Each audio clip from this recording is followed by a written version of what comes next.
श्री गणेशाय नमः. जय जय रामकृष्ण हरी. नमस्कार भाविक हो.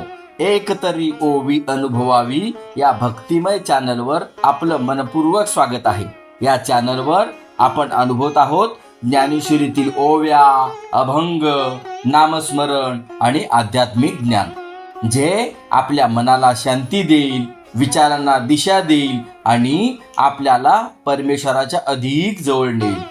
जर तुम्हाला भक्ती, ज्ञान आणि आध्यात्मिक अनुभव आवडत असतील तर चॅनलला आत्ताच सबस्क्राईब करा आणि या पवित्र प्रवासाचा भाग बना.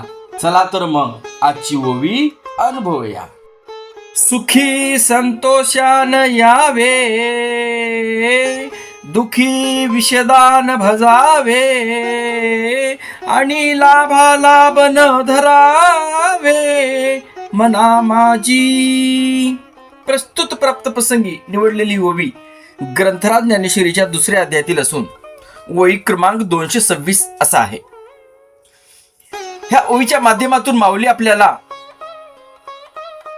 सुखी संतोषाने यावे, म्हणजे सुख आले म्हणजे उन्मत्त होऊ नका किंवा समाधान मानू नका किंवा अहंकार येऊ देऊ नका, आणि दुःखी विषेदान भजावे म्हणजे दुःख आले म्हणून निराश होऊ नका, हताशपणा बाळगू नका, खचून जाऊ नका, आणि लाभा लाभ न धरावे मना माझी म्हणजे लाभ किंवा हानी याचा जास्त हिशोब मनामध्ये सतत ठेवू नका. अशा पद्धतीचा सरळ सरळ भाव या ओवीच्या माध्यमातून इथे व्यक्त करताना दिसतात.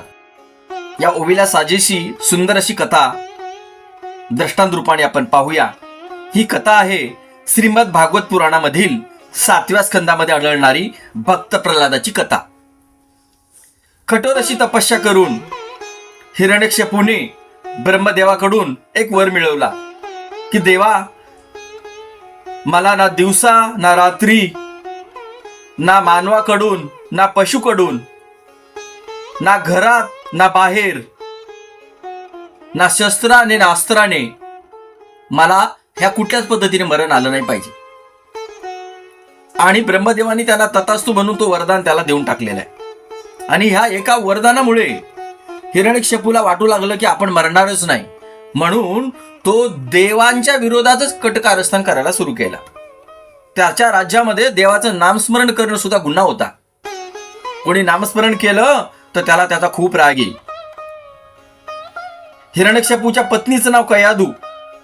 कयादू गर्भवती असताना महर्षी नारद मुनीने तिला भगवत भक्तीचं ज्ञान दिलं.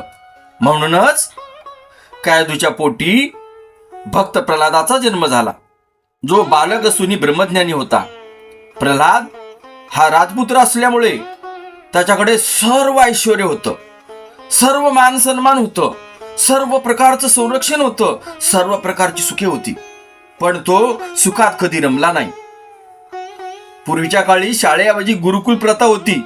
तो गुरुकुलमध्ये जाऊन देवाचं नामस्मरण करायचा आणि सर्व विद्यार्थ्यांना सुद्धा नामस्मरणच घ्यायला लावायचा आणि सर्वांना म्हणायचा की राज्य, संपत्ती, सत्ता हे सगळं नाशिवंत आहे आणि नारायणाचं नामच फक्त शाश्वत आहे आणि तेच फक्त सत्य आहे. म्हणजेच किती जरी सुख आपल्याकडे असतील तर ती आपण संतोष मानायचं नाही. अशा पद्धतीचं भक्त प्रल्हादाचं शिक्षण सर्व विद्यार्थ्यांना, ते मित्रमंडळींना तो देत होता. भक्त प्रल्हाद नेहमी नारायण नारायण नामाचं नामचिंतन करायचा. हिरण्यकश्यपूला त्याची खूप चिंता वाटू लागली. भक्त प्रल्हादाचं नारायण नाम सुटावं म्हणून त्यांनी अनेक प्रयत्न केले, पण नारायण नामाविना तो सेकंदभरही राहीना. शेवटी हिरण्यकश्यपूला राग आला. त्यांनी त्याला आगीत टाकलं, त्याला विष पाजलं, त्याचा हातीखाली पायाखाली चिरडून मारायचा प्रयत्न केला, त्याला पर्वतावरून फेकलं. पण हे सर्व प्रयत्न त्याचे निष्फळ ठरले, कारण सदैव भगवान विष्णू त्याच्या पाठीशी राहून त्याचं रक्षण करायचे.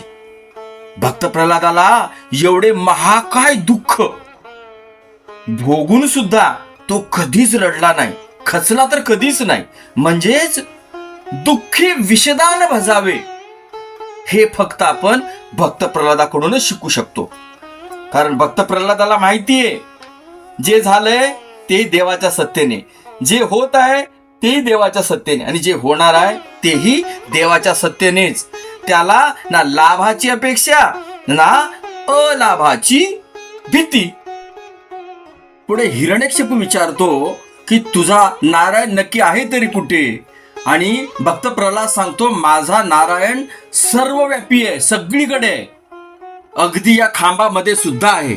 आणि ऐकताच हिरण्यकशिपूने त्या खांबाला लाथ मारलेली आहे, आणि लाथ मारताच त्या खांबामधून भगवान नरसिंह प्रकट झाले, आणि प्रकट होऊन हिरण्यकशिपूला आपल्या मांडीवरती घेऊन त्याचा वध केलेला आहे.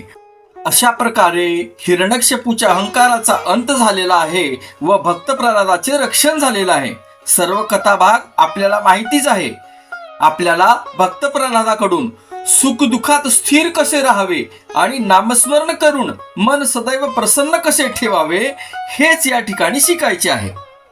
महाभारताच्या रणभूमीवरती आप्तजनांना पाहून दुःखी झालेल्या अर्जुनाला श्रीकृष्ण परमात्मा उपदेश करतात, अर्जुना, मारला गेला तर स्वर्ग प्राप्ती होईल, अथवा विजय मिळवला तर पृथ्वीवर सर्व भोग भोगशील, आणि म्हणून अर्जुना तू दृढ निश्चय कर आणि युद्धाला उभा राहा. आणि म्हणतात, हे अर्जुना, सुख दुःख, लाभ हानी, यश अपयश हे सर्व समान मानून तू युद्धाला तयार हो. आज आपण काय करतो हो? अगदी याच्या उलट करतो. थोडंसं यश आलं की गर्वानं फुगून जातो, थोडंसं अपयश आलं तरी नैराश्यानं तुटून जातो, आणि इतरांशी तुलना करून दुःखाची दुःख भोगत बसतो, नको ती अपेक्षा करून त्रास भोगत बसतो. म्हणूनच माऊली आपल्याला सांगतात, सुखी संतोषाने यावे, दुःखी विषादान भजावे, आणि लाभालाभ न धरावे मना माझी. म्हणजे सुखाची वेळी हर्ष मानू नये, दुःखाची वेळी खिन्नता धरू नये, आणि लाभ व हानी हे मनामध्ये न धरता आपले कर्म सतत चालू ठेवावे. आजचं ओवी चिंतन इथेच संपलं. जर आपल्याला ओवी चिंतन आवडत असेल तर चॅनलला सबस्क्राईब करा, व्हिडिओला लाईक करा, आणि हो, हा व्हिडिओ इतर परमार्थ ग्रुपला शेअर करायला विसरू नका. रामकृष्ण हरी, रामकृष्ण हरी, रामकृष्ण हरी.